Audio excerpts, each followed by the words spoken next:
नमस्कार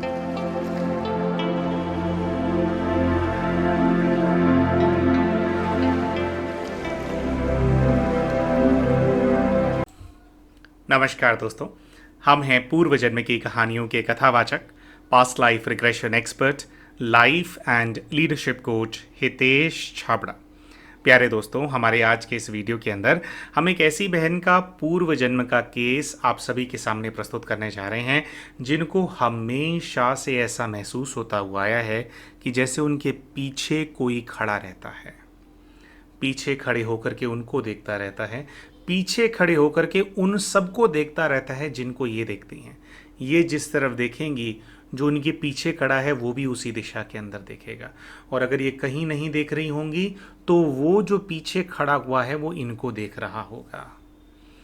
ये बहन कहती हैं कि हमेशा से, बचपन से मुझे एक ऐसा एहसास सा रहा है कि मैं कभी भी अकेली नहीं होती हूँ। मैं कुछ भी काम कर रही हूँ, मैं अकेली बैठ कर के अगर पढ़ रही हूँ तो भी मैं अकेली नहीं हूँ, कोई मुझे देख रहा है पढ़ते हुए। मैं किचन में खड़ी होकर के अगर रोटी पका रही हूँ, खाना पका रही हूँ अपने परिवार के लिए, तो कोई नोटिस कर रहा है कि मैं किस प्रकार से खाना पका रही हूँ। ये कहती हैं भैया कि पूरे जीवन में एक क्षण के लिए भी मैंने अनुभव नहीं किया कि मैं अकेली हूँ। कोई है जो हमेशा मेरे आसपास रहता है, एक अदृश्य शक्ति है ना, कोई एक व्यक्ति है जो मेरे आसपास रहता है, कोई तो है जो कि मुझे कभी भी अकेला नहीं छोड़ता, हमेशा मुझे ये अनुभूति रहती है। प्यारे दोस्तों, बात यह है कि इन बहन ने इस वजह से अपना पास्ट लाइफ रिग्रेशन नहीं कराया था कि उनको अपने किसी आसपास होने की अनुभूति होती है। इनफैक्ट जब हमने इन बहन से पहली बार बात की थी, जिस दिन बात की थी उस दिन पीएलआर नहीं हुआ था इनका। पीएलआर 2 हफ्तों बाद इन्होंने अपना कराया। पहले इन्होंने अपने लिए एक डिस्कशन रखवाया था। जब हमने इनसे डिस्कशन भी किया था उस दिन भी हमारे को इन्होंने ये वाली बात नहीं बताई थी कि किसी के साथ होने की इनको महसूसता होती है। तब इन्होंने अपने फैमिली के कंसर्न्स वगैरह इन्होंने हमारे को बताए थे। तो इन 2 हफ्तों के लिए हमने इन बहन को एक विशेष प्रकार की साधना करने के लिए कुछ एडवाइस किया था। कुछ उनको हमने वीडियोस भेजे थे कि इन वीडियोस के माध्यम से आपको ये साधना करनी है, क्योंकि हमारे को ऐसा दिख रहा था, हमारे को ऐसी फीलिंग आई थी कि इनका जो ऑरा है उसको क्लेंजिंग की आवश्यकता है। इनके चक्रास के अंदर कुछ ब्लॉकेजेस हैं जिनको इनको रिमूव करने की आवश्यकता है। कुछ ऐसी हमारे को फीलिंग सी आई थी। तो हमने इन बहन को ये जो क्लेंजिंग है पूरे ऑरा की और चक्रस की, उसके लिए कुछ इनको हमने वीडियोस रेकमेंड किए थे। अब इन बहन ने ऐसा बताया कि भैया मुझे वीडियोस की प्रैक्टिस तो करनी थी 2 हफ्ता, लेकिन जब आपकी बताई हुई साधना मैंने की और 1-1 घंटा रोज में बैठी नियम अनुसार, तो ये कहती हैं कि तीसरे ही दिन मुझे ऐसी अनुभूति हुई कि मुझे किसी के पैर नजर आए जो कि मेरे आसपास खड़ा था। जैसे जब आप ध्यान करते हैं तो ध्यान में जब आप लीन होने लगते हैं तो एक ट्रांस की अवस्था आने लग जाती है, जिसमें ना आप जाग रहे हैं ना आप सो रहे हैं, बीच की एक अवस्था होती है। तो उसके अंदर क्या होता है, थोड़ी थोड़ी कभी हमारी जो पलकें हैं वो खुली रह जाती हैं। तो इन बहन ने बताया कि भैया उस अवस्था के अंदर मुझे क्लियरली किसी के पैर नज़र आए और मैंने आंखें खोली तो वहाँ पे कोई नहीं था। तो मैं बहुत ज़्यादा घबरा गई, जिसकी वजह से बाकी के जो 11 दिन मैंने साधना करनी थी मैंने की नहीं, मैं तो डर गई। तो दोस्तों, इसके अंदर हमने बहन को थोड़ा कहा कि आपको हमें बताना चाहिए था ये वाली बात। अगर ऐसा कुछ हुआ है तो हम आपको फिर बताते कि आपको करना है या नहीं करना, या अगर करना है तो कुछ और आपको बता देते। लेकिन ऐसे नहीं करना चाहिए कि अगर हम कुछ एडवाइस कर रहे हैं तो उसको बिना पूरे किए आप अगले सेशन के लिए आप आ गए हैं। अब पता नहीं सेशन हो पाएगा या नहीं हो पाएगा। एक्चुअली दोस्तों, हमारे को इस बात का ज्ञान नहीं था या अनुभूति हमारे को नहीं थी कि जो भी शक्ति इनके आसपास है वो इनकी सहायक शक्ति है या फिर इनका नुकसान पहुंचाने वाली शक्ति है। इस चीज़ की समझ हमारे को नहीं थी। इसकी वजह से हमने कहा था कि चांसेस हैं कि शायद आपका पीएलआर ना हो। अब बात क्या है कि वो जो शक्ति थी वो एक रूप से इनकी कुछ सहायक शक्ति थी जो कि इनके आसपास रहती थी। तो इनका पास्ट लाइफ रिग्रेशन जो है वो सक्सेसफुल हो पाया और बहुत सारे जो इनके प्रश्न थे उनके उत्तर भी इनको मिले। लेकिन दोस्तों, इनके केस में पास्ट लाइफ रिग्रेशन से जो प्रश्नों के उत्तर मिले उससे ज़्यादा प्रश्नों के जो उत्तर हैं वो स्पिरिट गाइड के माध्यम से मिले और इस शक्ति के माध्यम से मिले जो कि इनके आसपास हमेशा रहती थी। जी हाँ। तो दोस्तों अभी बताते हैं कि क्या समस्या लेकर के ये बहन हमारे सामने आई थी और फिर बताएंगे कि इन्होंने अपने पूर्व जीवन में क्या देखा। दोस्तों ये बहन उड़ीसा की रहने वाली हैं, लगभग 38 वर्ष की आयु की विवाहित महिला है। अपना जो इनका विवाहित जीवन है उससे बहुत ज़्यादा परेशान हैं। पिछले 18 वर्षों से ये विवाहित हैं, 20 वर्ष की आयु में ही विवाह हो गया था। और ये कहती हैं कि मैंने एक भी दिन अपने विवाह के बाद सुख चैन का नहीं देखा। क्यों नहीं देखा? कहती हैं इसलिए नहीं देखा क्योंकि मेरे पति बहुत बड़े झूठे हैं। झूठों में झूठा अगर कोई इंसान है तो ये कहती हैं कि मेरे पति हैं। इन बहन ने ऐसा बताया कि इनके जो पति हैं वे विवाह से पहले किसी कन्या के साथ लिव इन रिलेशनशिप के अंदर रहते थे। इनके पति की आयु इनसे 7-8 वर्ष ज़्यादा है। अब ये तो उड़ीसा की रहने वाली हैं, उड़ीसा के गांव के रहने वाली हैं। कहते हैं कि मेरे जो पति हैं वो गुड़गांव में हरियाणा के अंदर जॉब किया करते थे और वहाँ पर उनका कोई लिव इन रिलेशनशिप था। कहती हैं कि जिस लड़की के साथ लिव इन रिलेशनशिप था वो भी उड़ीसा की रहने वाली थी और इनकी कोई जानकार ही थी इनके परिवार वालों की। लेकिन इनकी जो पति की माँ हैं, इनके पति की माँ को ये था कि अगर उस लड़की से शादी करा दी जाएगी तो उनको किसी भी प्रकार का दहेज मिलने की आश नहीं थी, क्योंकि ये दोनों प्रेम संबंध के अंदर थे। अब कहते हैं कि मेरे पति तो डीपली मैडली इन लव थे उस लड़की के साथ, उसी से ही शादी करना चाहते थे। लेकिन मेरी सासू माँ ने अड़ंगा डाल दिया कि भैया शादी नहीं होने दूंगी, दहेज मिलेगा नहीं। कहते हैं कि मेरी सास जो है वो दहेज की बहुत ज़्यादा लोभी है और इसी चीज़ के चलते ये कहती हैं कि उस लड़की से मेरे पति का रिश्ता तोड़वा दिया मेरी सास ने। और कुछ ऐसा हुआ कि मेरा जो विवाह है वो जल्दबाजी के अंदर मेरे पति के साथ कर दिया गया। तो मेरे पति ने कभी मुझे ठीक से स्वीकार नहीं किया पर ठीक से स्वीकार नहीं किया। ये कहते हैं पूरी ज़िंदगी भर मैं अपने पति से सुनती आई हूँ कि ज़्यादा बोलोगी तो तुम्हें छोड़ करके मैं उसके पास चला जाऊँगा रहने के लिए, ज़्यादा बोलोगी तो तुम्हें छोड़ करके मैं उसके पास चला जाऊँगा रहने के लिए। कहती है मैं सुन सुन करके पक गई हूँ। अच्छा, ये बताती हैं कि इनके पति इनको कभी भी नहीं बताते थे कि वो कितना पैसा कमाते हैं। इनका विवाह हो जाने के बाद ये भी अपने पति के साथ जो है गुड़गांव शिफ्ट हो गई। वहाँ गए तो इनको कुछ संतान भी इनको उत्पन्न हो गई। अब ये कहती हैं कि पति कुछ ऐसा बोलते थे कि जो उड़ीसा के अंदर मेरी माँ हैं, यानी कि जो इनकी सास हैं, इनकी अपनी जो सास हैं और जो ससुर हैं और जो पीछे परिवार वाला है, उसकी जिम्मेवारी मेरी है, मैं ही कमाने वाला हूँ इस घर के अंदर। तो भाई मेरे को जो है ना अपनी तनख्वाह का एक बड़ा हिस्सा गांव भेजना होता है। और ये कहती है पता नहीं कैसे मुझे भी मैनिपुलेट करके रखते थे। हमें तो बस यहाँ पे खाने पीने को मिलता था कि यहाँ रह लो, सो जाओ, खा लो, पी लो, बच्चे पैदा कर दो, संभाल लो, बस। उसके अलावा 1 रुपया का भी डिमांड नहीं करोगे, 1 रुपया का भी। बस राशन डलवाएंगे और अपनी मर्जी से जो करना होगा वो करेंगे। कह रही बहुत ही घिसट घिसट करके जो मेरी ज़िंदगी है मेरे पति के साथ चली है। ये कहती हैं कि मुझे मेरे जो पति की करतूतें हैं वो एक्चुअली में 2019 के अंदर जाकर के पता चली। ये कहती हैं कि भैया पिछले जो ये 18 वर्ष रहे हैं हमारी विवाह के, कह रही पिछले 18 वर्षों के अंदर मेरे पति के कम से कम 40 से 50 अलग अलग कन्याओं के साथ अफेयर रहे हैं। ये कहती हैं कि मुझे पहले भनक होती थी, लेकिन हर चीज़ का खुलासा तब हुआ जब सन 2019 के अंदर इनके पति को जेल हो गई। जेल कैसे हो गई? इनके पति किसी लड़की के साथ रिलेशनशिप के अंदर थे, उसके साथ अफेयर था।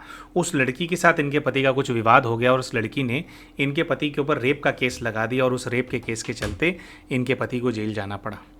ये कहती हैं जब पति जेल गया, 2019 की शुरुआत में जेल गए थे और अंत में जब ये कोविड आया और कोविड की वजह से जो जेल प्रशासन वाले हैं उनका एक वो रूल सा आ गया था कि भाई अगर आपने बेल अप्लाई करनी है तो हाँ जी आप बेल को आप अप्लाई कर सकते हैं। कहती जब वो हुआ तो उसके चलते मेरे पति को बेल मिली और फिर कुछ ऐसा हुआ कि उनको दोबारा जेल नहीं जाना पड़ा। वो लड़की ने कुछ पैसा वैसा लेकर के अपना जो केस है उसको विड्रॉ कर लिया था। कहती हैं जब ये हुआ तब चीज़ें मेरे कंट्रोल में आई, तब चीज़ें मेरे सामने आई और इस 1 साल के अंदर मैंने मेरे पति के जो ऑफिस के जो लोग हैं उन लोगों से बात करी और काफ़ी सारे लोगों के मैं टच में रही। तब मुझे मेरे पति के अफेयर्स के बारे में पता लगा। कह रही कम से कम 15 से 20 एक्स गर्लफ्रेंड से मैं मिली मेरे पति की, जिन्होंने मेरे पति के नेचर के बारे में बताया। उन्होंने ये भी बताया कि मेरे पति हमेशा से बहुत बड़े शराबी रहे हैं, उनको शराब पीना और पिलाने का बहुत शौक़ है। इनके पति जो हैं वो एक सॉफ्टवेयर इंजीनियर हैं, लाखों रुपए उनकी तनख्वाह है और वो जो लाखों रुपए की तनख्वाह है, ना तो इनके पति ठीक से गांव भेजते थे। कुछ लोग ऐसे होते हैं ना कि हाँ भाई, बीवी का ख्याल नहीं रखते, अपने बच्चों का ख्याल नहीं रखते, लेकिन अपनी माँ का रख लेते हैं। कह रही मेरा पति तो वो भी नहीं है, मेरा पति मुझे बोलता रहा, कह रही मुझे यहाँ बोलता रहा कि गांव भेजता हूँ, और गांव में ये बोलता रहा कि तुम्हारी बहू जो है और जो मेरे बच्चे उनके खर्चे बहुत ज़्यादा है, मैं क्या करूँ, है ना। वहाँ भी तिल तिल करके परेशान करता रहा, यहाँ भी तिल तिल करके परेशान करता रहा, और मेरा और मेरी जो सास है उनका रिश्ता भी आपस में एक प्रकार से जो है मेरा पति ख़राब करता आया है। बाकी वैसे बताती हैं कि जो मेरी सास हैं उनके साथ कुछ ऐसा है कि मेरी सास एक बहुत ही दहेज की लोभी औरत हैं, और विवाह होने के कुछ वर्षों तक ये अपनी सास के साथ भी रहे, अपनी सासू माँ के साथ भी रहे। इन्होंने बताया कि इनकी जो सासू माँ हैं उनको हमेशा से उन्होंने इनको ताने मारे। किस चीज़ के ऊपर ताने मारे? कि भैया ये जो है ना, दहेज इनफ नहीं लाई। कह रही मेरी सास हमेशा मेरे को बोलती थी कि ये अपने पापा को बोल कि ये उनको देना चाहिए, तुम्हारी माँ को ये भी देना चाहिए था, हमारे को जो सूट मिले वो बहुत हल्के मिले हैं, साड़ियाँ मिली हैं वो बहुत हल्की मिली हैं। कह रही इस प्रकार के ताने, और गहने जो आए तो भाई दामाद जी को चेन भी डालनी चाहिए थी, तुम्हारे बाप ने सिर्फ अंगूठी डाल दी हमारे दामाद जी को, ऐसा सा करके। तो कहते हैं कि बहुत ज़्यादा जो सासू माँ हैं उनका दहेज का लोभ बहुत ज़्यादा है, जिसके चलते मेरी सासू माँ ने बहुत परेशान किया है, मुझे बहुत ताने मारे हैं। और ये कहती हैं कि बस ये वाली बात का एक, कहती है पता नहीं कैसे मेरे पति ने इस चीज़ को मैनेज किया। मुझे बोलते थे कि खर्चे के बारे में कोई बात नहीं करनी है माँ से, और उनको भी पता नहीं क्या बोल करके रखते थे कि भाई ये मत करना।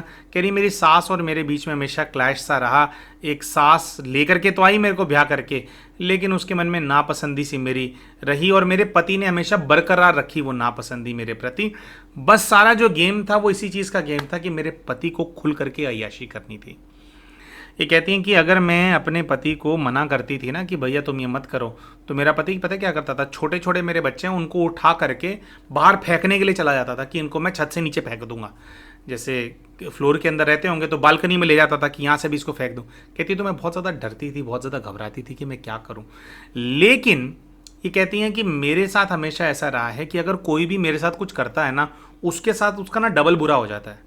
तो अगर जिस भी दिन मेरा पति मुझसे झगड़ा करेगा ना, अगले दिन बाहर वो अपने काम पे जाएगा, उस दिन वो चोट खा करके आ जाएगा, अगले दिन उसके ऊपर कोई मुसीबत हो जाएगी। ये कहती हैं कि ये जो जेल जाने वाला भी किस्सा हुआ ना मेरे पति के साथ, जिस टाइम पे वो जेल मेरे पति को हो गई थी, तो उससे कुछ पहले उसने बहुत बड़ा झगड़ा किया था मेरे साथ, और ऑलमोस्ट मेरा जो गला है मेरे पति ने दबा दिया था, मुझे ऑलमोस्ट मार दिया था, मैं ब्लैकआउट होने लग गई थी। तो कह रही है मेरे साथ ये वाली चीज़ हुई है, 2 दिन बाद वो जेल चला गया, और जेल मैंने नहीं भिजवाया उसको, जेल उसको एक दूसरी लड़की ने भिजवाया, उसने रेप केस उसके ऊपर डाल दिया। तो ये बहन बेसिकली जानना चाहती थी कि इनके जो पति हैं उनसे इनके पूर्व जीवन का क्या हिसाब किताब है, क्यों इनको एक ऐसा पति मिला जो इतना बड़ा अय्याश है, क्यों इनको एक ऐसा पति मिला जो कि प्यार तो किसी और से करता था लेकिन शादी इससे कर ली, इनसे कर ली, और जिस लड़की से करता था उसके नाम के ताने इनको हमेशा सुनने पड़े। और इनको ऐसी सास क्यों मिली, इतनी बेवकूफ़ सास इनको कैसे मिली, जो सास इनको तो दहेज को लेकर के ताने मारती रही, लेकिन कभी वो ये फिगर आउट ही नहीं कर पाई कि हम तो खुद यहाँ पे रोटी को मोहताज घूम रहे हैं। वो सास हमेशा यही सोचती रही कि मैं ऐश करती रहती हूँ, तो मुझसे एक उसका एक गलतफहमी मेंटेन रही, और एक वो जो क्लैश है वो जो है वो बरकरार रहा। तो अपने पास्ट लाइफ रिग्रेशन के माध्यम से अपने पति को के बारे में जानना चाहती थी और अपनी सासू माँ के बारे में जानना चाहती थी। और इसको लेकर के दोस्तों, जैसा कि हमने कहा कि इनका पास्ट लाइफ रिग्रेशन किया गया, इन्होंने अपना पूर्व जीवन भी देखा, लेकिन पूर्व जीवन से ज़्यादा जो कुछ इनको पता लगा वह अपने स्पिरिचुअल गाइड के पास जब ये गाइडेंस के लिए गई, और फिर जहाँ वहाँ पर जो चीज़ें प्रकट हुई उससे इनके जीवन के अंदर पिछले 18 वर्षों के अंदर ये मुश्किल परिस्थितियाँ क्यों हैं, इसका जो रहस्य है वो अच्छे से उजागर हुआ। तो प्यारे दोस्तों, पूर्व के जीवन के बारे में बात करने से पहले हम शाउट आउट देना चाहेंगे हमारे चैनल के उन व्यूअर को जिन्होंने अभी रिसेंटली हमारे चैनल को एज अ मेंबर ज्वाइन किया है। यूट्यूब के ऊपर उनका जो नाम है, जो उनकी आईडी है, वह है अनिल मिश्रा। अनिल मिश्रा जी, आपने हमारे चैनल को अभी recently as a member join किया है। हमारी सेवाओं का विस्तार करने में आप हमारा सहयोग कर रहे हैं, जिसके लिए हम आपके बहुत बहुत आभारी हैं, बहुत बहुत आपका धन्यवाद करते हैं।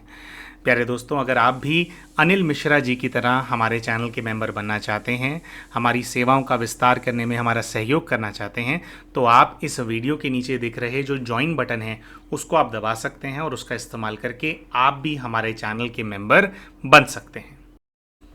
इसी के साथ साथ दोस्तों, आप सभी से हमारा अनुरोध है, हमारा रिक्वेस्ट है कि हमारे इस वीडियो के डिस्क्रिप्शन के अंदर और पिन कमेंट के अंदर हमने अपने व्हाट्सएप चैनल का लिंक शेयर किया हुआ है। आप हमारे व्हाट्सएप चैनल के लिंक का इस्तेमाल करके हमारे व्हाट्सएप चैनल को भी फॉलो कर लें, क्योंकि समय समय पर आप सभी के लिए हम हीलिंग के सेशंस ऑर्गेनाइज करते रहते हैं। बहुत सारे अभी पीछे लाइव क्वेश्चंस एंड आंसर्स का भी सेशन हमने ऑर्गेनाइज किया था, जिसके अंदर 3 दिन तक ओपन फोरम के अंदर बहुत सारे भाई बहन हैं, उनकी जो भी दुविधा है, उनके जो भी प्रश्न हैं, स्पिरिचुअलिटी से रिलेटेड बहुत सारे क्वेश्चंस हैं, उसके ऊपर जो है डिस्कशंस हुए। तो हम ऐसे बहुत सारे सेशंस आप सभी के लिए ऑर्गेनाइज करते रहते हैं। अगर आप इन अपडेट्स को मिस नहीं करना चाहते, अगर आप लाभ उठाना चाहते हैं हमारे इन सब सेशंस का जो हम आप लोगों के लिए ऑर्गेनाइज करते रहते हैं, तो आप हमारे व्हाट्सएप चैनल को ज़रूर ज्वाइन कीजिए, क्योंकि इन सेशंस की जो ज्वाइनिंग इन्फॉर्मेशन होती है और जो अपडेट्स होती हैं, उसकी सारी जो जानकारी है वो हमारे व्हाट्सएप चैनल के ऊपर ही हम रेगुलरली पोस्ट करते हैं। आइए दोस्तों, अब बात करते हैं कि इन बहन ने अपने पूर्व जीवन के अंदर क्या दृश्य देखे, कौन से कैरेक्टर्स जो हैं इनके सामने आए। दोस्तों, सबसे पहले तो जिस जगह पे ये खुद को खड़ा हुआ देखते हैं, ये अपने आप को खुले आसमान के नीचे कच्ची ज़मीन के ऊपर खड़ा हुआ देखते हैं और नीचे ज़मीन को देखते हैं तो इनको सूखी मिट्टी वहाँ पर महसूस होती है। अपने पैरों की तरफ देखते हैं तो इनको नज़र आता है कि पैरों में कुछ पहना नहीं है, नंगे पैर हैं, लेकिन पैरों में एक बहुत ही मोटी पायल इन्होंने पहनी हुई है। अपने अंगूठे को और जो पैरों के जो नाखून होते हैं तो देखते हैं कि लाल रंग का नेल पेंट लगा रखा है, और धीरे धीरे ध्यान ऊपर लेकर के आते हैं तो बताते हैं कि पीले रंग का, येलो कलर का इन्होंने घाघरा पहना हुआ है, घाघरा चोली इन्होंने पहना हुआ है। अपने आप को एक 25 से 26 वर्ष की आयु की महिला के रूप में देख रहे होते हैं, जो कि बहुत ज़्यादा सज धज करके खड़ी हुई है। ये बताते हैं कि उसने बहुत सारी ज्वेलरी पहनी हुई है, बहुत सारी ज्वेलरी, मतलब हाथ में भी कुछ पहना हुआ है, पैर में भी कुछ पहना हुआ है, गले के अंदर है, माथे के ऊपर है, पूरी सोने की और डायमंड्स और रत्न जड़े हुई ज्वेलरी के साथ ये जो लेडी है ये पूरी तरह से भरी हुई है, जिसको देख करके इनको ऐसी अनुभूति होती है कि ये जो महिला है ये विवाहित महिला है ना। और माथे पे बताती हैं कि दुपट्टा ओढ़ रखा है, जिसके लाल रंग की पट्टी है, पीले रंग का दुपट्टा है और लाल रंग की पट्टी है। तो सब बहुत ही एक अच्छे से सजी धजी हुई एक महिला के, शादीशुदा महिला के रूप में खुद को देख रही होती हैं। और ये बताती हैं कि मैं बाहर कहीं अभी आई हुई हूँ, ऐसी ही सजी धजी हुई हूँ, एक कुएं के पास में खड़ी हूँ, एक वेल, वाटर का वेल होता है वो इनको नज़र आ रहा होता है। कहती हैं कि मैं किसी से मिलने के लिए आई हुई हूँ, और थोड़ी देर में इनको स्मृति आती है कि जिससे मिलने के लिए आई हैं वो कोई पुरुष है।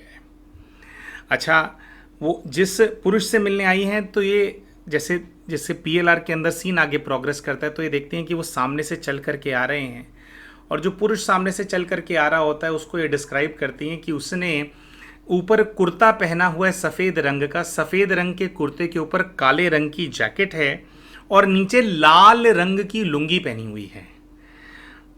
उस समय का कुछ फैशन हुआ करता होगा।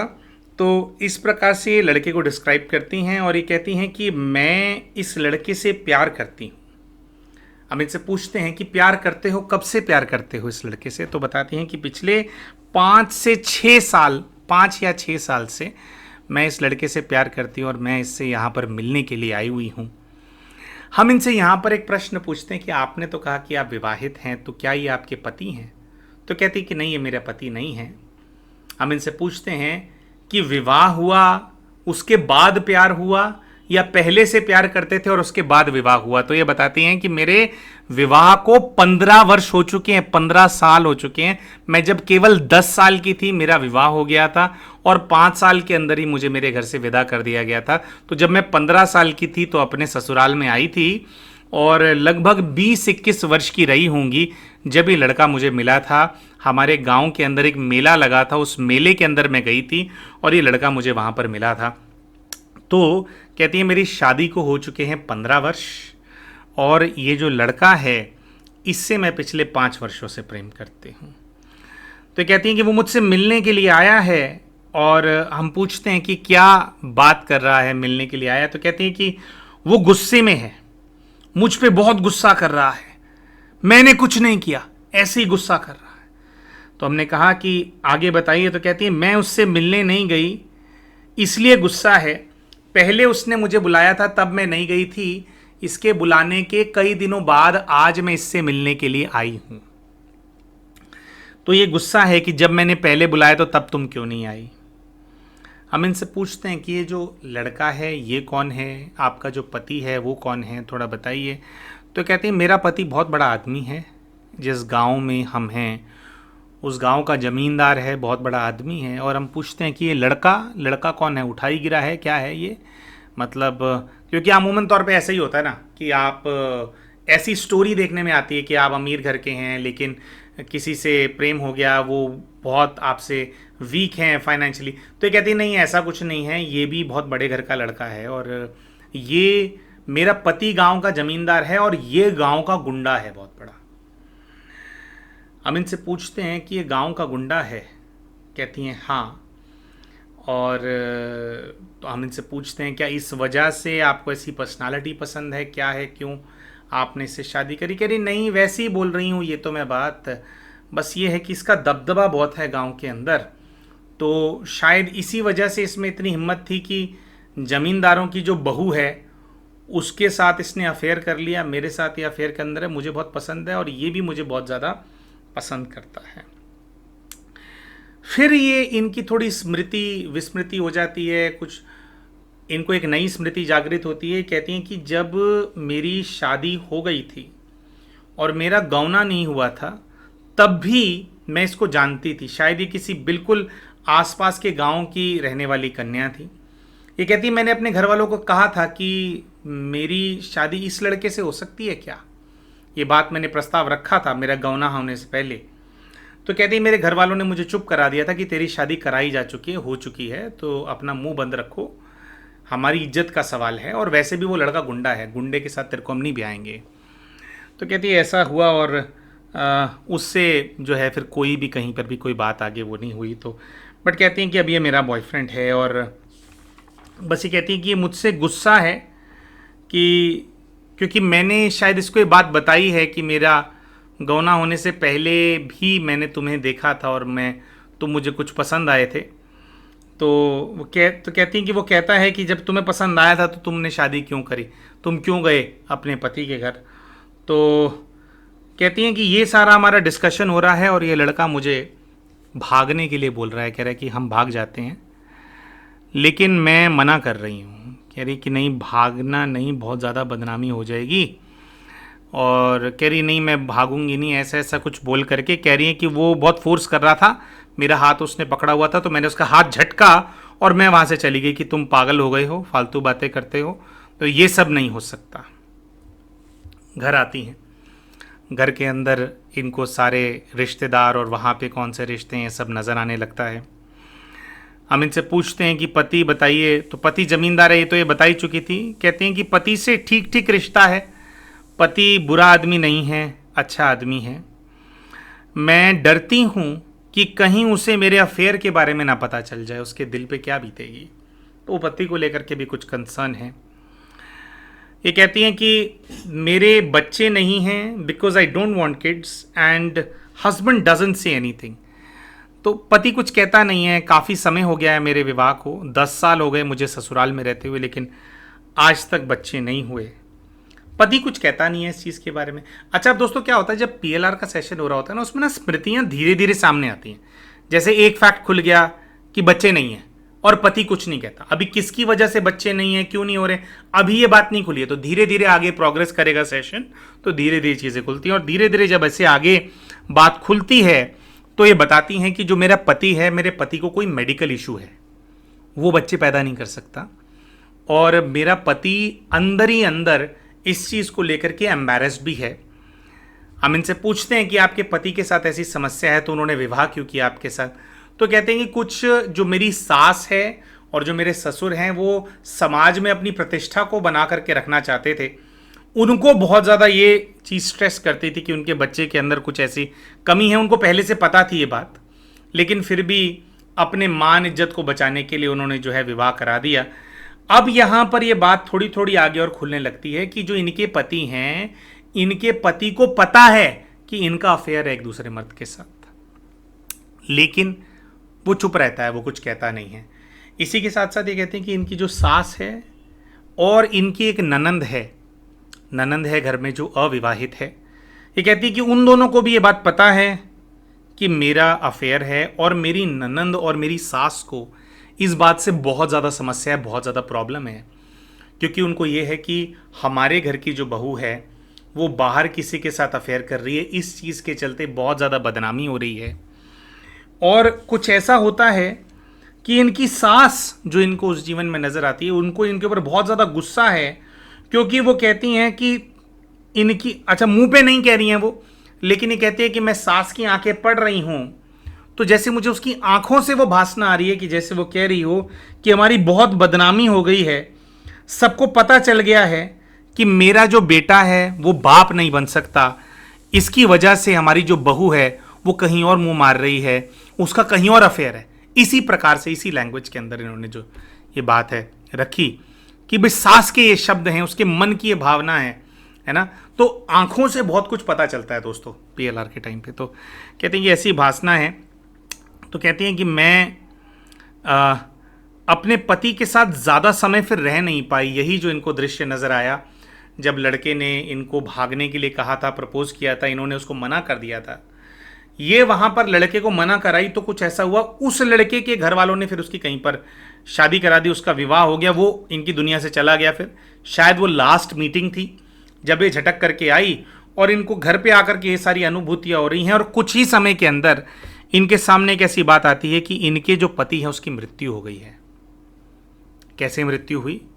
पति ने अपने आप को जो है एक फंदे से टांग लिया, फांसी लगा ली अपने आप को, क्योंकि पति जो है वो गांव के अंदर बहुत ज़्यादा एम्बैरेसमेंट वो झेल रहा था। सब लोग जो पति हैं उसको उन्होंने, कुछ पता लग गई थी बात, और कुछ ऐसा था इनके केस के अंदर दोस्तों कि 5 वर्ष अफेयर चलाती रही है, तब नहीं पता लगी बात, लेकिन जब ये उस लड़के को झटक करके आ गई कि नहीं मैं तुम्हारे साथ भागूंगी नहीं, तब ही सारी बातें खुलासा हुई। शायद उस लड़के ने ही कुछ बातें फैला दी हो, अब ये बात तो क्लियर नहीं हुई कि किसने फैलाई थी, लेकिन तभी के समय पे जो है सारी बात फैल गई और उनके पति डिप्रेशन में आकर के पति ने जो है अपने प्राण ले लिए, अपनी जान ले ली उन्होंने। बहुत दुखी था वो, क्योंकि उसकी बहुत बदनामी हो गई थी, सबको पता लग गया कि वो बाप नहीं बन सकता, और ये बहुत बड़ी चीज़ थी। और वो जो पति है, उसकी जो माँ है, जो इनकी सास है, वो इतनी आग बबूला हुई, और जो ननंद है वो भी इतनी आग बबूला हुई। उन दोनों के मन में ऐसा द्वेष आया इनके लिए कि इसकी वजह से हमारा भाई मर गया, इसकी वजह से मेरा बेटा मर गया। तो इनकी सास ने और इनकी ननंद ने दोनों मिलकर के इनको घर से बाहर निकाल दिया, और ये बताती हैं कि कुछ ऐसा हुआ कि मैं बूढ़ी होकर के मर रही हूँ और मेरे कोई भी साथ नहीं है, मैं किसी झोपड़े के अंदर हूँ। कहाँ पहले महलों जैसे घर के अंदर रहने वाली एक बहू थी, वहाँ से निकाला गया। तो एक ये भी चीज़ है कि अपने माता पिता के घर ये नहीं गई नहीं, या उन्होंने रखा नहीं, क्या हुआ? ये जो बदनामी का केस ऐसा था, तो पुराने ज़माने में तो और बहुत ज़्यादा सीरियसली लेते थे इस चीज़ को। उसके चलते इन्होंने देखा कि ये झोपड़े में रही और गरीब रही, और गरीबी के चलते बूढ़ी होकर के जो है इनकी मृत्यु हो गई। बहुत अकेली थी उस जीवन के अंदर, अकेली पड़ गई थी। तो यहाँ तक दोस्तों जो है इनको अपना जीवन देखने को मिला। अभी कौन से कैरेक्टर कौन थे वो हम आपके सामने प्रस्तुत कर देते हैं। पूर्व जीवन के अंदर जो इनको अपना पति नजर आया है, जिसने अपनी आत्महत्या कर ली थी, पूर्व जीवन का जो पति था इनको अपने इस जीवन के क्लासमेट के रूप में नजर आया। छोटे होते हुए इनका एक क्लासमेट होता था, जो कि एक बहुत लंबे समय तक जिसने इनके साथ पढ़ाई की थी। कई बच्चे होते हैं ना कि 3rd में भी साथ, 4th में भी साथ, 5th में भी, 12वीं कक्षा तक आपके साथ रहते हैं, और फिर गलती से अगर आप कॉलेज चले जाओ तो वो भी उसी कॉलेज के अंदर होते हैं। दोस्तों का साथ होता है। तो ऐसा एक इनका एक मित्र था जो कि स्कूल और कॉलेज में इनके साथ रहा था हमेशा। बहुत ज़्यादा बात नहीं होती थी, बस एक अच्छी दोस्ती थी उनके साथ।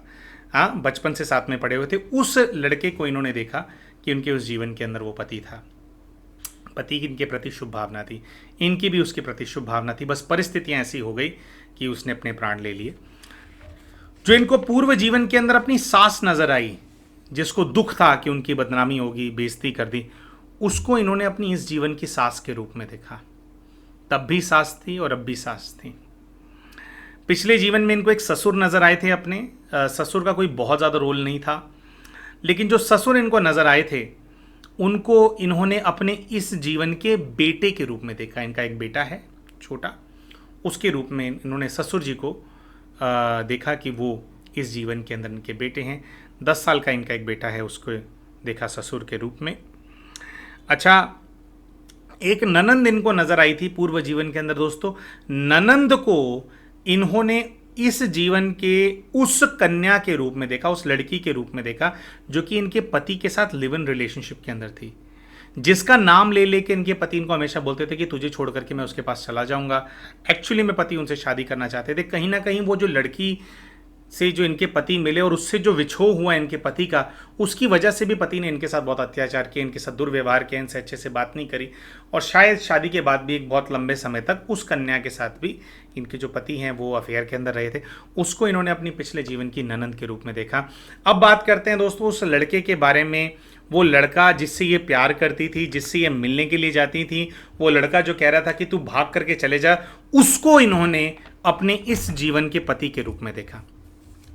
वो इनका जो बॉयफ्रेंड था वो इनके इस जीवन का पति है। अब दोस्तों जब ये वाली बात सामने आई थी तो थोड़ा हम अचंभे के अंदर पड़ गए थे। अरे भाई, वो आपका पति था तो पिछले जीवन के अंदर तो आप उसके साथ प्रेम प्रसंग के अंदर थे और वो आपको प्राप्त करना चाहते थे, आप उनको पाना चाहते थे। तो इस जीवन के अंदर जब आपने एक दूसरे को पति पत्नी बन करके प्राप्त कर लिया तो फिर गड़बड़ कहाँ आई? ठीक है, उसको गुस्सा था पिछले जन्म के अंदर कि आप उसके साथ भागे नहीं, कुछ था आप लोगों का आपस में एनर्जी का क्लैश है, लेकिन फिर भी इस जीवन के अंदर तो आप दोनों ने एक दूसरे को पा लिया था। तो फिर पति आपको छोड़ करके इतनी जगह पर क्यों मुंह मारता रहा? क्यों पिछले 18 वर्षों से आपको ठीक से सुख सुविधाएं नहीं दी? अच्छा, पिछले 4-5 वर्षों से तो चीज़ें इनके कंट्रोल के अंदर हैं। इनके बच्चे अच्छी रोटी खा रहे हैं, इनके घर में अब कपड़े भी आ रहे हैं, सब कुछ भी आ रहे हैं, क्योंकि पति जेल चला गया था और जेल से जब वो वापस आया तो थोड़ा वो ढीला पड़ गया, क्योंकि ये छुड़ा करके लाए। और कहती मैंने पूजा पाठ बहुत किया मेरे पति के लिए ना, कि वो आ जाए और जैसा भी है मेरे को वो था। तो कहती हैं तो ये सब चीज़ थी। तो अब जो इस चीज़ को अच्छे से समझने के लिए कि इन लोगों का आपस में क्लैश क्यों रहा, वो कहाँ पर कहानी है, तो फिर इनको इनके स्पिरिट गाइड के पास भेजा गया। अभी हमने तो ऐसा सोचा था कि इनको और पिछले के पूर्व के जीवन के अंदर भेजेंगे, देखेंगे कि और पहले का क्या हिसाब किताब चलता आ रहा है। तो इनको इनके स्पिरिट गाइड के पास भेजा गया दोस्तों, जिसमें फिर स्पिरिट गाइड ने इनको फर्दर गाइड किया। तो प्यारे दोस्तों, जब इनके स्पिरिट गाइड के पास ये गए और हमने इनसे स्पिरिट गाइड से पूछा गया कि भाई ये कुछ ज़्यादा समझ में नहीं आए, ठीक है कैरेक्टर समझ में आए, कुछ इनका आपस में द्वंद्व है, ये चीज़ समझ में आई, लेकिन क्या हिसाब किताब है ठीक से समझ में नहीं आया। तो इनके स्पिरिट गाइड ने भी ये कहा कि और पिछले जन्म का हिसाब किताब है, लेकिन वहां नहीं जाना। तो पूछा कि क्यों नहीं जाना, तो उस पर कोई जवाब नहीं आया। बार बार ये जवाब आ रहा था कि और पिछला हिसाब किताब है इन लोगों का, लेकिन वहां नहीं जाना। दोस्तों जिस समय पर ये बात हो रही थी कि और पीछे नहीं जाना, करते करते हमारे को एकदम से एक महसूसता सी आई, और हमने जो इनके स्पिरिट गाइड हैं, जो कि इनको एक देवी माँ के रूप में नजर आ रहे थे, तो उनसे पूछा कि जो इनको ये एहसास होता है, महसूसता होती है कि कोई इनके आसपास रहता है, वो कौन है? क्या आप इनके आसपास रहते हैं?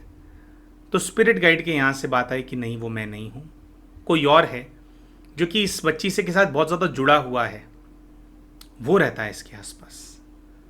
तो कहा कि उनको बुलाइए, उनसे बात करते हैं, देखते हैं कौन है क्या है।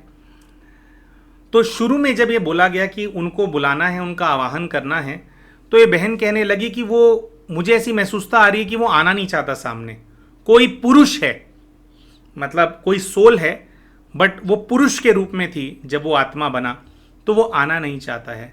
तो काफ़ी देर तक परस्यू करने के बाद और थोड़ा और जोर डालने के बाद, तो कुछ और विधियां भी होती हैं उनको ज़बरदस्ती बुलाने की। खैर ज़बरदस्ती तो हमने नहीं करी, थोड़ा बहुत ही प्रेशर डाला, तो फिर वो वाले एक आत्मा जो है इनके सामने, इनको सामने आई, जो कि एक बहुत ही खूबसूरत सा एक लड़का है जो कि इनको नज़र आने लगा। तो उन्होंने कहा कि ये जो आत्मा है, this is a guy who loves me from past life. एक इनके पूर्व जीवन के अंदर, इनके कई जीवन ऐसे रहे हैं जिसके अंदर ये लड़का इनका जो है प्रेमी रहा है।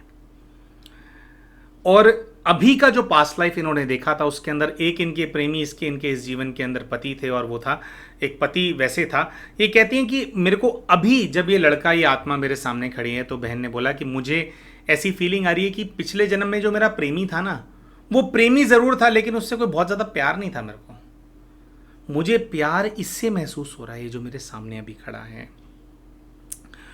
तो अब यहां पर फिर बात होने लगती है, तो वो आत्मा बोलने लगती है कि जब भी इसका पति इसको नुकसान पहुंचाता है ना, तो मैं उसको डबल नुकसान करवा देता था। हमेशा से ऐसा ही होता आया है। और इनसे जब पूछा जाता है कि भैया आप इनके साथ क्यों हो, क्या हो, तो ये आत्मा बोलती है कि मैं इसके साथ पिछले 6 जन्मों से हूं। जब भी ये जन्म लेती है मैं इसके साथ रहता हूं। आई मीन उस आत्मा से पूछा गया कि भैया आप क्यों साथ में रहते हो, तो वो कहते हैं कि मैं चाहता हूं कि जब इसके प्राण जाए ना, जब इसकी मृत्यु हो, तो फिर ये मेरे साथ चली जाए। मैं चाहता हूं कि ये मेरे साथ रहे, इसकी वजह से मैं इसके साथ रहता हूं। तो यहां पर हमने उनसे पूछा कि भाई फिर आप इनके साथ रहना चाहते हो, लेकिन आप बोल रहे हो कि इनके पिछले 6 जन्मों के साथ आप साथ हो, तो 6 जन्मों में अमर थोड़ी हो गई होगी, 6 जन्मों में मरी होगी ना ये। इनकी कभी तो मृत्यु हुई होगी ना। तो जब इनकी मृत्यु हुई तो आपने इनको अपने साथ क्यों नहीं ले गए, आप इनके साथ क्यों नहीं रहे। अब यहां पर दोस्तों वहां से रिस्पॉन्स आना बंद हो गया। ठीक है, यहां पर रिस्पॉन्स आना बंद हुआ। तो फिर हमने पूछा कि भाई क्या है, क्यों रहते हो, थोड़ा और बताओ। तो ये बहन खुद बताने लगी कि ये जो है, ये जो आत्मा, इससे मेरा कुछ ऐसा संबंध है कि जब जब ये और मैं एक दूसरे के साथ जीवन में आए हैं, जन्म लेकर के, हम हमेशा ऑपोजिट जेंडर में रहे हैं। हमने एक दूसरे से प्रेम कई बार किया है, लेकिन कभी भी हम एक नहीं हो पाए, हमेशा अलग हो जाते हैं। और ये कहती है कि मेरे साथ ये एक होना चाहता है, ये मेरे साथ जीवन जीना चाहता है, लेकिन शरीर में रह करके कभी भी एक नहीं हो पाए। तो ये कई जन्मों से बिना शरीर के मेरे साथ साथ घूम रहा है। कहती हैं यही है वो, मैंने पहचान लिया। अच्छा, थोड़ी थोड़ी ये बातें सामने आने लगी कि इनका जो रिश्ता है, इस बहन का जो रिश्ता है, किसी भी जीवन के अंदर इनके पार्टनर के साथ ये सोल रिश्ता मेंटेन नहीं होने देती। इनके इस जीवन के अंदर वो जो सोल है उसने एक्सेप्ट किया कि जो इसका पति है, मैं इसके पति के अंदर घुस जाता था और उसको मैं मैनिपुलेट कर देता था। इसके पति के इतने अफेयर पति ने खुद नहीं किए जितने अफेयर उसके मैंने कराए। कह रहा है कि दूसरी जो कन्याएं हैं जो कि इसके पति के जीवन के अंदर आई, उनको भी मैं मैनिपुलेट कर देता था, इसके पति के प्रति आकर्षित करा देता था, और इसके पति के ऊपर भी हावी हो जाता था, उसको आकर्षित करा देता था। और अगर इसका पति इसको कुछ कहता था, इसको या बच्चों को, तो फिर जो है मैं उसके ऊपर हावी हो जाता था, इसको शक्ति देता था, उसके ऊपर हावी हो जाता था, उसका कुछ ना कुछ बुरा कर देता था मैं। तो यहाँ पर एक प्रकार से ये चीज़ ऐसे देखने में आ रही थी कि इनका जो पारिवारिक समस्या एक बहुत लंबे समय से चल रही है, जिसके अंदर पति अफेयर। अच्छा, आप आत्मा है, हो सकता है आप लोग इस वीडियो को देख रहे हैं, आप इस पर विश्वास करें या ना करें। देखिए, जस्टिफिकेशन तो नहीं है ना 40 अफेयर करने का कोई, ठीक है, करना नहीं चाहिए इनके पति को, लेकिन जो हो गया उसके बाद ये दोनों अभी भी एक दूसरे के साथ जी रहे हैं। और ये जो सोल है, इसकी जो अनुभूति है, इसकी जो भाषण है, वो बहन को बचपन से है। तो ये सोल कह रही है कि मैंने इन लोगों का जो घर है वो बसने नहीं दिया एक तरीके से। असली में मैं किसी दूसरे पुरुष को इनके साथ देख ही नहीं सकता। एक वो सोल कहती है कि मैं हमेशा देखता था कि ये किसकी तरफ देख रही है, ये किसी से आकर्षित तो नहीं हो रही है। मैंने कभी इसको किसी के प्रति आकर्षित होने ही नहीं दिया, इसके मन में किसी के प्रति प्यार आने भी नहीं दिया। लेकिन कैसे भी चलो इसका शादी हो गई, तो शादी के बाद मैं बिल्कुल नहीं चाहता था कि जो वो आदमी है वो इसको छुए, लेकिन मैं आत्मा हूँ, मेरी लिमिटेशंस हैं, तो जितना मैं इनको अलग करने के लिए जो कर सकता था वो मैंने किया। मैं चाहता हूँ कि ये मेरे साथ रहें, मेरे साथ जाएं। अब यहाँ पर दोस्तों उस जो वो सोल है उससे फिर से पूछा गया। हमने कहा कि अगर आपको ऐसा लगता है कि इनकी मृत्यु हो जाएगी, मृत्यु तक आप साथ रहेंगे, उसके बाद ही आपके साथ आ जाएंगी, तो आज तक आपके 6 जन्म पहले ही साथ चले जाना चाहिए था ना, तो क्यों नहीं मिली आपको? इसलिए नहीं मिली, हमने उनको कहा कि आप जब कोई आत्मा अपना शरीर त्याग करती है, उसका देह का त्याग होता है, तो जो भी उस सोल की फ्रीक्वेंसी होती है उसके अनुसार वो जो सोल है वो आगे बढ़ जाती है। कई बार ऐसा भी होता है दोस्तों, ऐसा भी होता है कि जो आत्माएं हैं ना, वो एक स्तर तक ऊपर रह सकती हैं। कई सारे स्तर होते हैं आत्माओं के कि कौन सी लेयर के अंदर जो है वो वास करेंगे। अलग अलग लेयर्स होती हैं, है ना। किस तत्व के साथ वो जुड़ी रहेंगी, किस तत्व के अंदर वो वास करेंगी, किस फ्रीक्वेंसी पे रहेंगी। तो अगर दो आत्माएं, कई बार ऐसा भी होता है, लोग सोचते हैं ना कि हम साथ में जी नहीं सके, साथ में मर जाते हैं। अगर वो साथ में मर भी जाते हैं, अगर उनकी फ्रीक्वेंसी सेम नहीं है, तो मरने के बाद वो एक दूसरे के साथ नहीं रहते। जैसे ही मरे, अपनी फ्रीक्वेंसी के हिसाब से वो आगे बढ़ जाते हैं। तो पिछले 6 जन्मों से तो आप इनसे मिल ही नहीं पा रहे हैं। हमने उन आत्मा को कहा और कहा कि आप तो एक प्रकार से अपना टाइम वेस्ट कर रहे हो। आप बताओ कि क्या आपको अच्छा लग रहा है इसी रूप के अंदर घूमते हुए। तो इन बहन ने बताया कि वो ना रो रहा है और उसको ना आपकी बात समझ में आ रही है। अब दोस्तों देखिए, हमारे अपनी ही वीडियोस में हम कई बार ये बात बोलते आए हैं कि जो प्रेत आत्माएं हैं उनको लॉजिक समझ में नहीं आता। यहां पर ये जो आत्मा थी, ये प्रेत आत्मा नहीं थी। प्रेत आत्माएं जो होती हैं वो ज़्यादातर गुस्सा, द्वेष, बदला, इस प्रकार की जो एनर्जी है उससे भरी हुई होती हैं। ये आत्मा लाइट थी, पर इसके अंदर क्या था, ये थोड़ा जो मोह का जो है और प्रेम का जो है उसका एक बंधन था, उसके अंदर ये बंधी हुई थी। तो ये आत्मा बहुत ज़्यादा स्टेबल थी, इसलिए इससे बात की जा पा रही थी। तो ये बहन ने कहा कि ये ना मेरा भी ख्याल रखता है और मेरे बच्चों का भी ख्याल रखता आया है।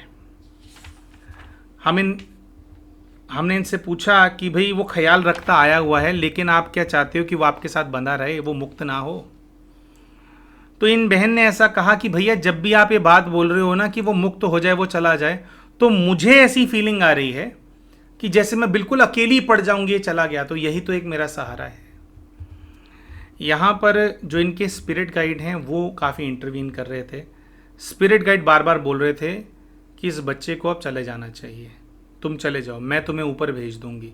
देवी माँ दिख रही थी, वो बार बार कह रही थी कि मैं तुम्हें ऊपर भेज दूंगी, तुम यहाँ पे नहीं रहो, इसको जाने दो। तो बार बार ये कहती हैं कि स्पिरिट गाइड उस सोल को बोल रही हैं। वो सोल शुरू में नहीं मान रही थी, लेकिन जैसे जैसे उनके सामने बात रखी गई कि आप साथ में रह रहे हैं लेकिन फिर भी आप प्राप्त नहीं कर पा रहे हैं, इससे बेहतर यह है कि आप आगे बढ़िए, आगे जाकर के जन्म लीजिए, कोई शरीर लीजिए।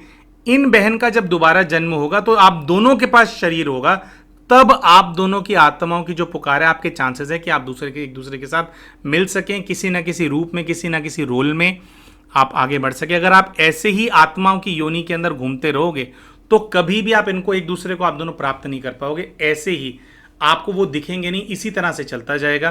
तो इस चीज़ को देखते हुए दोस्तों, ये जो सोल है, कुछ ऐसा इनको बहन ने बताया कि मुझे दिख रहा है कि वो मान गया है और वो खुश है, वो दुखी है कि वो मुझसे दूर जा रहा है, लेकिन वो समझ गया है कि ऐसे अब वो और नहीं रह सकता। तो इनको ऐसा नज़र आया कि वो ना दूर जा रहा है, इनसे दूर जा रहा है, दूर जाते जाते जाते जाते जैसे एक प्रकाश है, प्रकाश का एक द्वार है, उस द्वार के पास वो जाकर के खड़ा हो गया। और इनको बिल्कुल अंत में वो जो दृश्य है वो नज़र आया कि उसने द्वार के पास खड़ा होकर के उसने ऐसे अपना हाथ हिलाया, इनसे विदा ली दूर से ही, और फिर वो जैसे प्रकाश के अंदर समा गया। और इनको एकदम से ऐसी अनुभूति हुई कि चला गया, जैसे एक कुछ क्लीनिंग सी हो जाती है, तो ऐसी इनको अनुभूति हुई। जाते हुए उसने बोला कि फिर मिलेंगे। इन्होंने कहा कि अब वो खुश है, पहले वो बहुत दुखी था, नाउ ही इज़ गॉन। ये अपने स्पिरिट गाइड से इन्होंने पूछा कि अब मुझे आगे क्या करना है। तो इनके स्पिरिट गाइड ने इनको कहा कि तुम्हें सेवा करनी है, सेवा, और सेवा के मार्ग पे आगे बढ़ना है। एक यही बात इनके स्पिरिट गाइड ने कही। उनसे पूछा गया कि क्या ये पीएलआर दोबारा कराएं, जो वो और पीछे के जो जीवन हैं, जो इनके हिसाब किताब हैं, इनके सास से, इनसे पति से, वो देखें क्यों इतना परेशान किया। तो स्पिरिट गाइड ने इनको ये कहा कि परेशानी पैदा करने वाला ये था जो चला गया है, जो सामने से देखने में तो ऐसा था कि तुम्हारे साथ प्रेम करता है, लेकिन तुम्हारा जो लौकिक जीवन है उसको पूरा उजाड़ करके रखा हुआ था उसने, किसी को तुम्हारे पास नहीं आने देता था। स्पिरिट गाइड ने इनको कहा कि अब वो चला गया है, अब तुम देखो कि तुम्हारी सास से, तुम्हारे पति से, तुम्हारे रिश्तेदारों से तुम्हारी कैसे बनती है। स्पिरिट गाइड ने कहा कि अब तुम्हारा जीवन आगे बहुत अलग होने वाला है। वो यहाँ था और वो बहुत ज़्यादा डिस्टर्बेंस कॉज करता था। अब अपने जीवन को अपने आप आगे जियो, सब कुछ तुम्हारा, जो तुम्हारे रिश्ते हैं वो अब ठीक होने लगेंगे। और दोस्तों ये जो PLR किया, हमारे को कहीं ना कहीं ऐसी अनुभूति आई कि जैसे PLR इस बहन के लिए नहीं हुआ था। वो बेचारा जो भी भाई था, जो भी आत्मा थी, वो बहुत समय से वो इनके साथ भटक रहा था, मुक्त नहीं हो रहा था। 6 जन्मों से सोचो इनके आसपास घूम रहा है, ये अलग अलग शरीर ले रहे हैं और वो आत्मा के रूप में घूम रहा है। हमें लगता है कि शायद उनकी मुक्ति का समय आ गया था, जिसकी वजह से ये सबब बना, क्योंकि कोई ना कोई सबब बनना ज़रूर होता है, हर चीज़ यथार्थ रीति होती है। तो ये सबब बना और उसके चलते वो जो आत्मा है जो इनके साथ बंधी हुई थी, उनकी मुक्ति होनी थी, जिसकी वजह से ये जो सेशन है हम कर पाए और उनको मुक्त करने में या उनको आगे भेजने में हम लोग सफल हो पाए। तो ये था दोस्तों आज का पास्ट लाइफ रिग्रेशन का केस। हम आशा करते हैं कि आपको ये जो केस है वो पसंद आया होगा। एक छोटी सी बात हमारे मन में आई है दोस्तों, हम यहाँ पे बिल्कुल भी ऐसा कुछ नहीं कहना चाह रहे हैं कि जो आत्माएं तड़प रही होती हैं, फंसी हुई होती हैं, उनको हम मुक्त करा देते हैं, ऐसी कोई बात नहीं है। हमारे को ऐसा अनुभव ये हुआ कि इनका होना ही था ये, तो बस ये कुछ बात हुई और PLR के वजह से एक सबब बना और दिव्य शक्तियों का आवाहन करने का, देवी माँ के आने का सबब बना। तो बस वो जैसे सबब सा बन गया और सारी सिचुएशन राइट थी, लॉजिक राइट था और शक्तियों का सपोर्ट था, जिसकी वजह से उस आत्मा को सहयोग मिल पाया। ये हमारी वजह से नहीं हुआ, ये नियति थी, उस बच्चे को अब आगे जाना ही था, इसीलिए ये चीज़ हो पाई। तो दोस्तों आशा करते हैं कि आपको ये जो केस है ये पसंद आया होगा। वीडियो पसंद आई हो तो वीडियो को लाइक ज़रूर करें, चैनल को सब्सक्राइब नहीं किया तो सब्सक्राइब ज़रूर कर लें। और दोस्त आप कमेंट ज़रूर कीजिए, आप लोग कमेंट करके हमारे को ज़रूर बताइए कि आपको क्या अच्छा लगा, क्या अच्छा नहीं लगा। अपना फीडबैक ज़रूर हमारे साथ शेयर कीजिए। मिलते हैं आप सभी के साथ अपने अगले वीडियो के अंदर, तब तक के लिए नमस्कार।